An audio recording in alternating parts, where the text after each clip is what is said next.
Repair app open பண்ணிக்கோங்க. இந்த app எதுக்கு யூஸ் பண்ணுறாங்கன்னா, நம்மக்கிட்ட வந்த ரிப்பேர் அண்ட் சர்வீஸை மேனேஜ் பண்ணுறதுக்காக யூஸ் பண்ணுறாங்க. ஃபஸ்ட்டு நம்மகிட்ட ஆர்டர் வரும். ஆர்டர் வந்ததுக்கப்புறம் நியூ கொடுத்து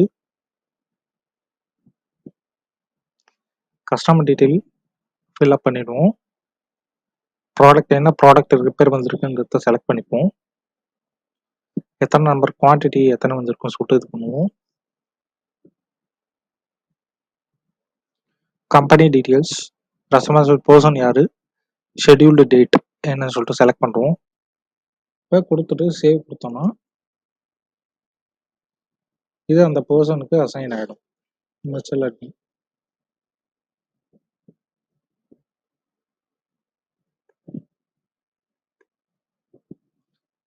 இப்போ சேவ் ஆயிடுச்சு. இப்போ அந்த பர்சனுக்கு வந்து இந்த ஆர்டர் வந்து காட்டும்.